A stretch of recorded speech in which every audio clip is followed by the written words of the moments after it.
لا یستأذنک الذین یؤمنون باللہ والیوم الآخر، آپ سے بالکل اجازت نہیں مانگیں گے وہ لوگ جو اللہ پر اور آخرت پر ایمان رکھتے ہیں. وہ ایسے موقعوں پر بھاگنا نہیں چاہتے، وہ تو ایسے دنوں کے انتظار میں رہتے ہیں کہ کب ان کو موقع ملے اور وہ اپنی جان اور مال اللہ کے حضور پیش کریں.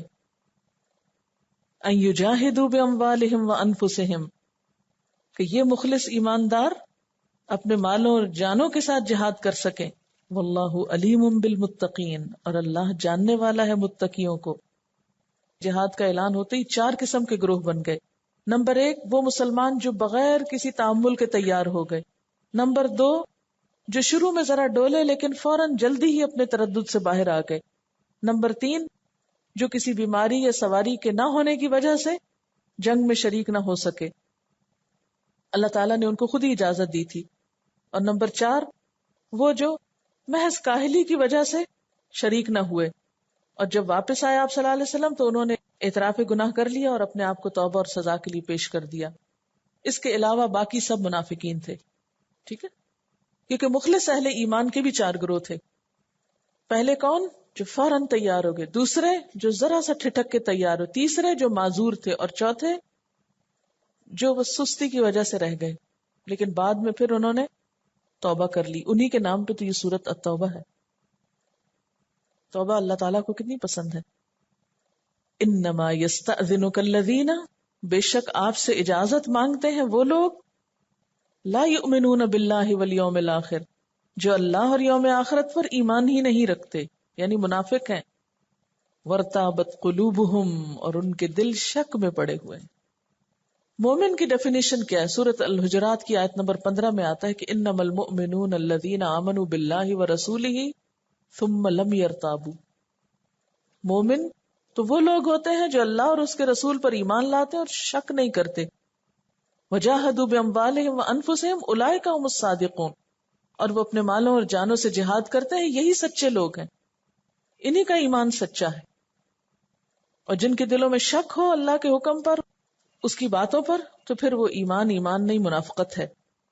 فہم فی ریبہم یترددون، تو وہ اپنے شک میں متردد ہیں، آتے جاتے ہیں. تردد کس کو کہتے ہیں؟ یعنی کبھی ادھر کو ہوتے ہیں کبھی ادھر کو ہوتے ہیں، کچھ ڈیسیژن نہیں لے پا رہے، کنفیوزڈ ہیں. آپ دیکھیں کہ جب ہماری زندگی میں کوئی اہم موقع پیش آتا ہے تو ہم کیا کرتے ہیں. مثلاً کسی کی بیٹی کی شادی ہے، وہ کیا کرے گا؟ وہ کہے گا میں بہت مصروف انسان ہوں اس لیے شریک نہیں ہو سکتا. دنیا کا مصروف سے مصروف ترین انسان بھی کیا کرتا ہے؟ اپنی حاضری کو پاسبل بناتا ہے کہ بیٹی کی شادی کا معاملہ ہے. اور وہ یہ نہیں کہتا کہ میرے پاس نہیں ہے پیسے. اگر کوئی ایسا کرے تو کہتے ہیں یہ باپ ہے جو یہ کہہ رہا ہے، بیٹی کی شادی کے لیے پیسے نہیں، کس لیے بچا کے رکھے ہوئے. اچھا خدا نہ خواستہ اپنے ہی رشتہ داروں میں سے مثلا ماں باپ ہیں یا بہن بھائی ہیں یا کوئی اور، کسی کا کوئی ایکسیڈنٹ ہو جاتا ہے، کوئی ہاتھ بازو خدا نہ خواستہ ٹوٹ جاتا ہے، تو ایسے موقعوں پر ہم کیا کہتے ہیں؟ بس ایکسکیوز کر لو، ہم ذرا مصروف ہیں اس لیے حال نہیں پوچھنے آ سکتے. ہاں ہمیں پتہ ہے تمہیں مدد کی بہت ضرورت ہے لیکن کیا کریں، پیسے نہیں دے سکتے، کچھ مجبوریاں ہیں. ایسے انسان کو کیا کہیں گے آپ؟ عام طور پر لوگ ایسا نہیں کرتے، لیکن اگر کوئی کرے تو اس کو وفادار کہیں گے، مخلص اور ہمدرد کہیں گے.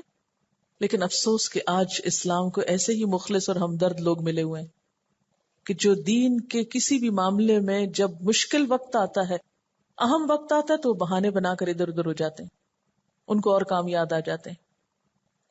پھر ایسے لوگوں کی وفاداری کو کیا کہیں گے آپ؟ ہم سب کو اپنے اپنے بارے میں سوچنا چاہیے کہ جب بھی اسلام کے لیے، دین کے لیے کسی بھی قسم کی چھوٹی یا بڑی قربانی، خواہ وہ علم کے راستے میں ہو، خواہ وہ جنگ کے راستے میں ہو، خواہ وہ کسی بھی طرح ہو، تو ہمارا ایٹیٹیوڈ کیا ہوتا ہے؟ یہ ایسے ہی تو نہیں اللہ تعالیٰ نے کہا کہ کل ان کان آباؤکم وابناؤکم واخوانکم، یہ سارے رشتے اور گھر اور مال تجارت تمہیں بہت عزیز ہیں تو پھر انتظار کرو، اللہ تمہارے لیے فیصلہ لے آئے رسوائی کا. ایسے ہی تو نہیں کہا گیا ہے. یہ تو غداروں کا طریقہ ہوتا ہے کہ اہم موقعوں پر ادھر ادھر چھپے. محبت کرنے والے تو یوں نہیں چھپتے. مخلص لوگ تو ایسے موقعوں پر نہیں جی چراتے، خواہ کوئی کتنا ہی مصروف کیوں نہ ہو. کبھی کسی نے دیکھا کہ بچہ گر کے چوٹ لگی اور ماں کہے مجھے تو نیند آئی ہے، اٹھ جائے گا خود ہی. دنیا کی محبتوں میں تو ہم نے کبھی ایسے نہیں کیا. دین کی محبتوں میں ہمیں کیوں یاد آتا ہے یہ سب کچھ؟ اور اس کے باوجود ہم سب جنت کے متلاشی ہیں، ہم سب چاہتے ہیں ہمارا داخلہ جنت میں ہو جائے. کوئی قربانی ہم نہ کریں، آرام سے دنیا میں رہیں، اپنی دنیا بنائیں خوب خوب، اور آخرت میں جا کر صرف اس لیے جنت میں چلے جائیں کیونکہ ہم حضور صلی اللہ علیہ وسلم کی امت تھے. آپ تو چین سے نہیں سوئے کہیں کہ آپ کو امت کا درد تھا اور امت کا غم تھا، لیکن امت آپ کی محبت کے دعوے کر کر کے غافل سوتی ہے. پھر اللہ تعالیٰ فرماتے ہیں وَلَوْ أَرَادُوا الْخُرُوجَ، اگر ان کا نکلنے کا ارادہ ہوتا، لَأَعَدُّوا لَهُ عُدَّةً، تو اس کے لیے تیاری کرتے نظر آتے. جس نے جانا ہوتا ہے وہ تو پہلے سے تیاری شروع کر دیتا ہے. وَلَكِنْ كَرِهَ اللَّهُ بِعَاثَهُمْ، لیکن اللہ نے ان کا نکلنا ہی اٹھنا ہی ناپسند کیا. فَثَبَّطَهُمْ، پھر ان کو روک دیا. وَقِيلَ اقْعُدُوا مَعَ الْقَاعِدِينَ، اور کہا گیا بیٹھے رہو بیٹھنے والوں کے ساتھ. چونکہ ان منافقوں نے نکلنا نہ چاہا تو اللہ نے بھی ان سے نکلنے کی توفیق چھین لی. فَثَبَّطَهُمْ، تثبیت کہتے ہیں آدمی کو اس کام سے منع کرنا جس کا وہ ارادہ رکھتا ہو. چونکہ ان کا پکا ارادہ نہیں تھا، اللہ نے بھی ان کو روک دیا. اللہ نے ان کے لیے پیچھے رہنا ہی پسندیدہ بنا دیا، اور وہ مسلمانوں کے ساتھ نکلنے کی ان کی توفیق ہی نہ ہوئی. اس لیے اللہ تعالیٰ نے کہا بیٹھے رہو. اور یہ بیٹھے رہو خوشی سے نہیں کہا، ناراضگی سے کہا. قیل اقعدوا مع القاعدین، بیٹھے رہو بیٹھنے والوں کے ساتھ. جو سستی تم نے دکھائی ہے ہمیں تمہاری ضرورت نہیں. اور پھر اللہ تعالیٰ فرماتے ہیں لو خرجوا فیکم، اچھا ہوا نہیں نکلے، اگر وہ نکلتے تمہارے اندر، ما زادوکم الا خبالا، تو فساد میں اضافہ کرتے تم میں. ولا اودعوا خلالکم، اور تمہارے درمیان فتنہ پردازی کے لیے دوڑ دھوپ کرتے. یبغونکم الفتنہ، تلاش کرتے تم میں فتنہ. وفیکم سماعون لہم، اور تمہارے اندر ابھی ایسے لوگ ہیں جو ان کی باتیں سنتے ہیں. واللہ علیم بالظالمین، اور اللہ ظالموں کو خوب جانتا ہے. خبال کہتے ہیں ایسی خرابی جس سے کسی جاندار میں اضطراب، بے چینی پیدا ہو. مثلا جنون جو عقل پہ اثر انداز ہو، یعنی دماغ پھر جائے، جس سے کہتے ہیں نا سر پھر گیا.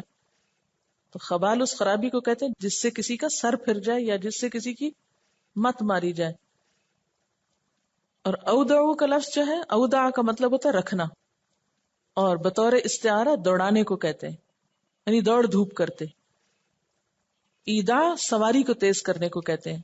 مطلب یہ ہے کہ چغل خوری وغیرہ کے لیے، فساد کے لیے خوب ادھر ادھر بھاگے دوڑے پھرتے تاکہ تمہارے اندر فتنے برپا کریں. ایمان جو کمزور تھا.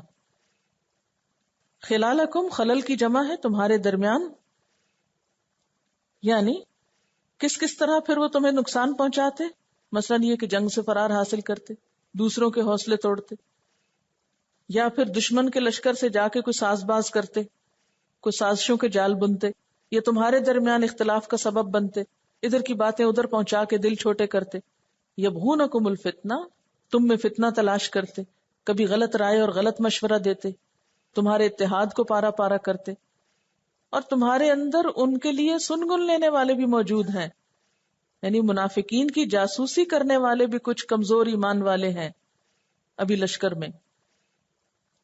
اب ہوتا یہ نا، جیسے کسی بھی ٹیم کے اندر کچھ لوگ تو بہت مخلص ہوتے ہیں، جان مار کے اپنا آپ بھلا کے کام کرتے ہیں. کچھ لوگ ایسے ہوتے ہیں جو بیچ کے راستے میں ہوتے ہیں، کبھی اچھوں کو دیکھ کے اچھا کر لیا اور کبھی دوسروں کو دیکھ کے ادھر ڈاواڈول ہو. اور کچھ ہوتے ہیں کہ جو بالکل یعنی ایک طرح سے اینٹی گروپ ہوتے ہیں، جن کی ہمدردیاں اپنی ٹیم کی بجائے دشمنوں کی ٹیم سے زیادہ ہوتے ہیں.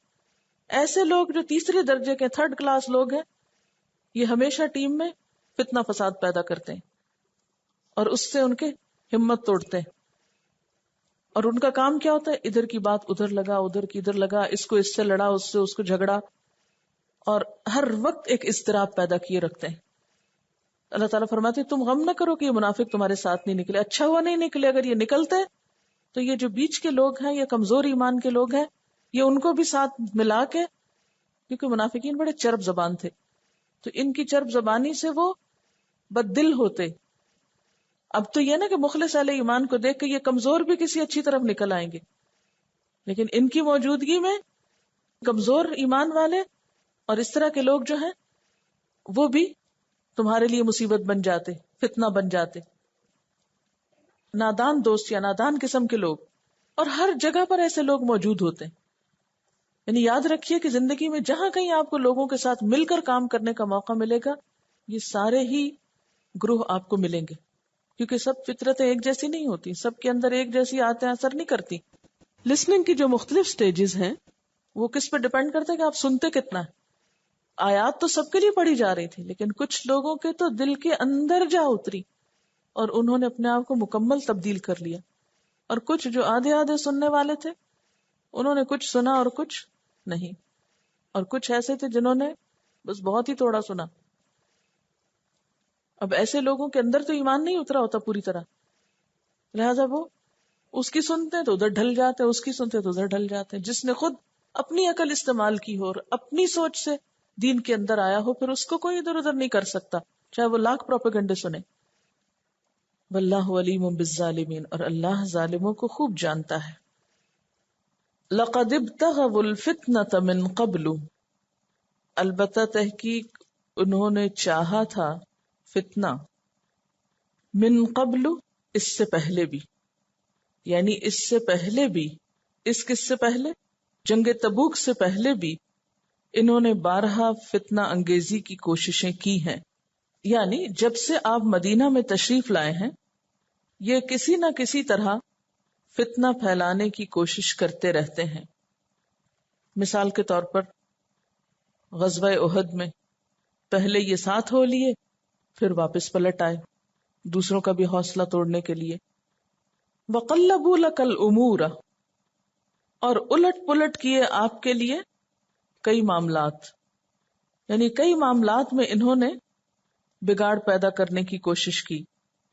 حَتَّى جَاءَ الْحَقُّ، یہاں تک کہ حق آ گیا. وَظَهَرَ أَمْرُ اللَّهِ، اور اللہ کا فیصلہ ظاہر ہو گیا، یعنی اسلام کے حق میں، دین کے حق میں. کب؟ ابتدا میں جنگ بدر میں، اور اس کے بعد فتح مکہ کے موقع پر. وَهُمْ كَارِهُونَ، اور وہ ناپسند کرنے والے تھے. کس چیز کو ناپسند کرنے والے تھے؟ آپ کی کامیابی کو. وَمِنْهُمْ، اور ان میں سے، کن میں سے؟ منافقین میں سے. مَن يَقُولُ، جو کہتا ہے، اِئْذَن لِّی، مجھے اجازت دے دیجئے. کس بات کی اجازت؟ جنگ میں نہ جانے کی. وَلَا تَفْتِنِّی، اور مجھے فتنے میں نہ ڈالیے، گناہگار نہ کیجیے. الا فی الفتنۃ سقطوا، خبردار فتنے میں وہ گر چکے، مبتلا ہو ہی چکے.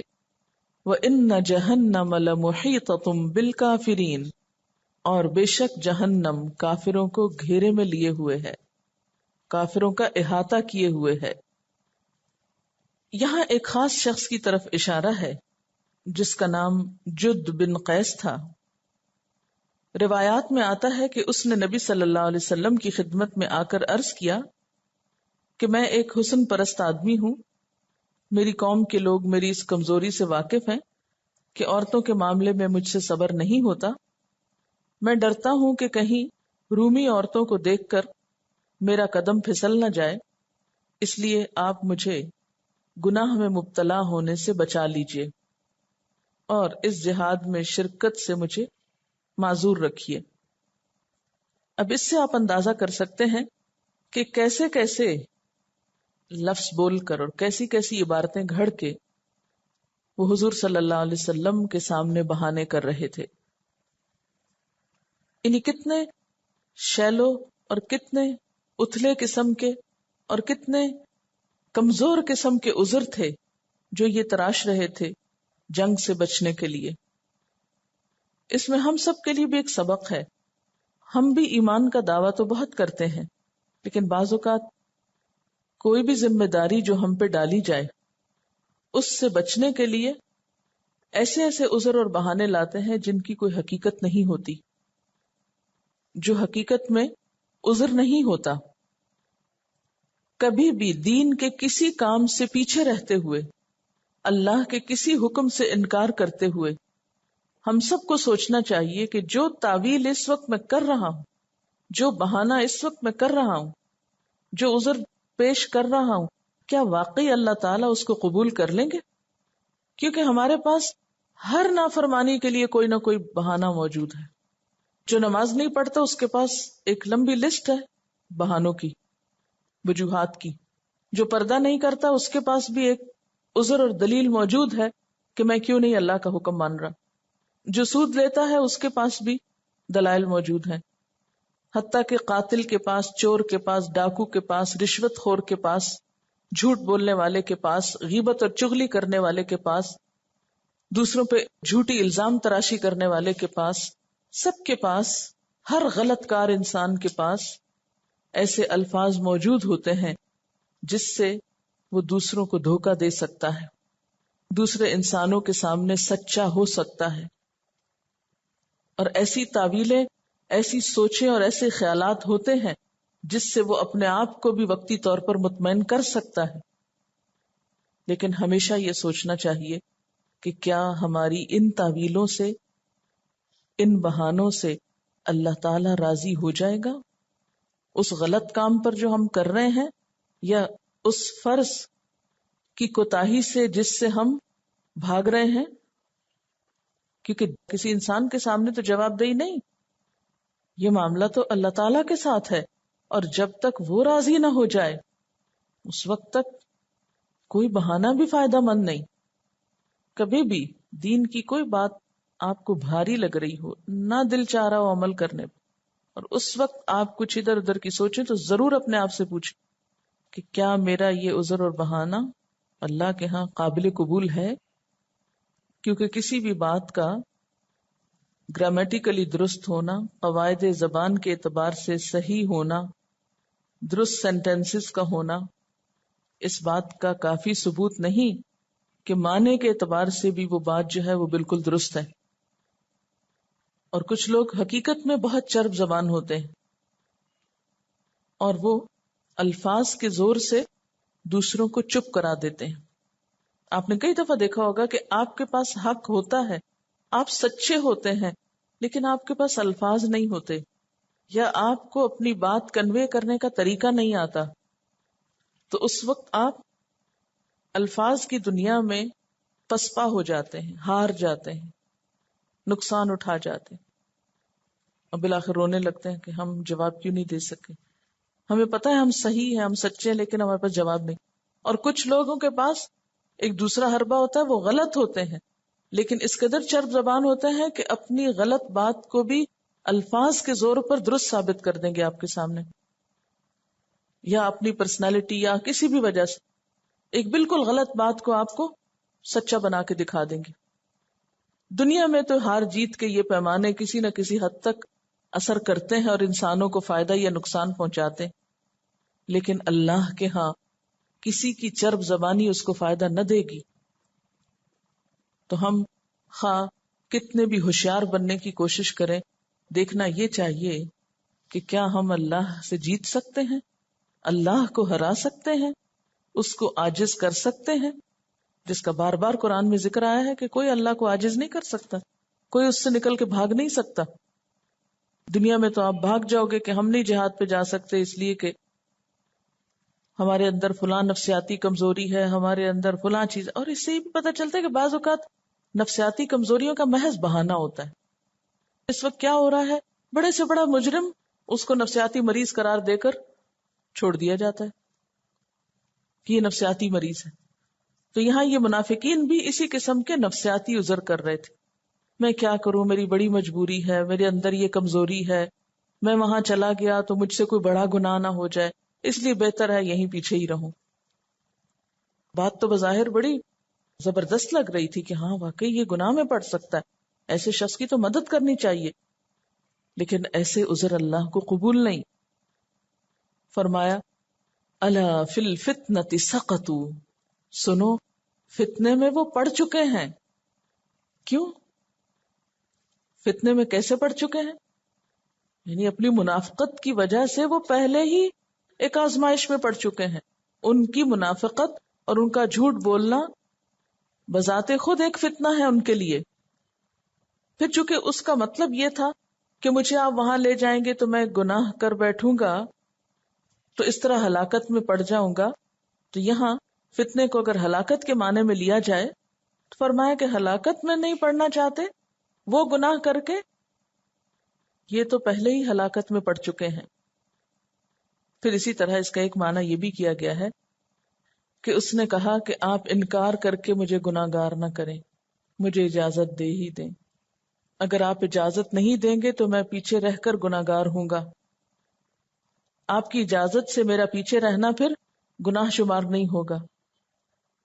تو اس سے بھی کیا پتہ چلتا ہے کہ وقتی طور پر اگر کوئی شخص اپنے امیر کو یا اپنے ذمہ دار کو کوئی بہانہ کر کے کسی ذمہ داری سے جان چرا جاتا ہے، ادھر ادھر ہو جاتا ہے، تو وہ یہ نہ سمجھے کہ کیونکہ مجھے ایک آفیشیل چھٹی مل گئی ہے تو اس لیے اب میرے صرف کوئی گناہ نہیں آئے گا۔ نہیں، اس جھوٹ کا، اس دھوکے کا، اس سارے بناوٹی عذر کا گناہ تو پہلے ہی پڑ چکا تمہارے اوپر، اور یہ تو دنیا میں تھا۔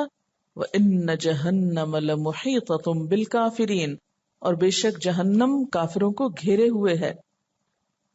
دنیا میں جہاد سے پیچھے رہنا بذات خود ہلاکت کا سبب ہے، کیونکہ فتربصوا والی بات بھی ساتھ دہرا لے، اور مرنے کے بعد جہنم تو ہے ہی۔ یعنی تبوک پہنچ کر تو تم فتنے میں مبتلا ہوتے تو ہوتے، وہ تو ایک دور کی بات تھی، تم تو گھر بیٹھ کر ہی فتنے میں مبتلا ہو چکے ہو، کیونکہ اپنے دینی فرائض سے جی چرانا، دینی فرائض کو اور خصوصاً جہاد جیسے فریضے سے جی چرانا، سستی کرنا، کمزوری دکھانا، یہ بجائے خود ایسا فتنہ ہے کہ جس کے بعد انسان کے لیے ہلاکت میں گرنے، ذلیل و رسوا ہونے کے لیے کسی اور فتنے کی ضرورت ہی نہیں۔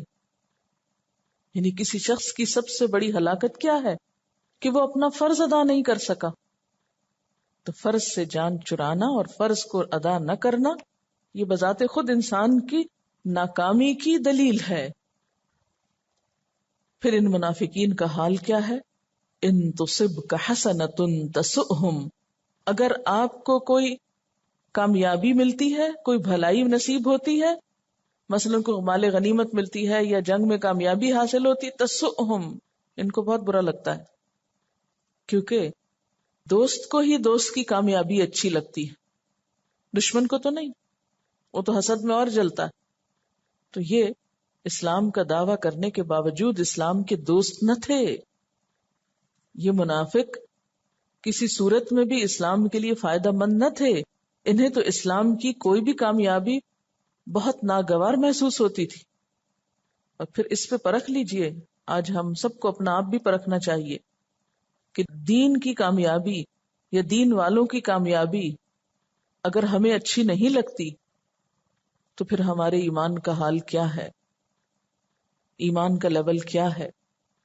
کوئی بھی شخص اگر دین میں ترقی کرتا ہوا آپ کو اچھا نہیں لگتا تو پھر آپ دین کے کیسے دوست ہیں، کس دین کا دعویٰ کرتے ہیں؟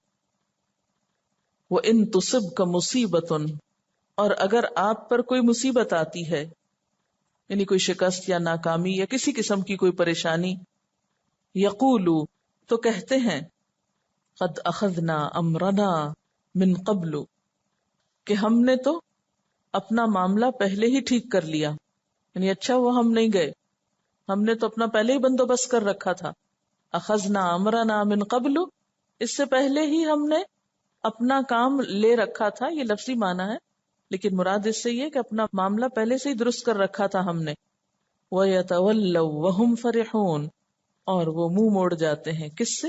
مدد سے۔ وَهُمْ فَرِحُونَ، اور وہ خوش ہو رہے ہوتے ہیں، اترا رہے ہوتے ہیں۔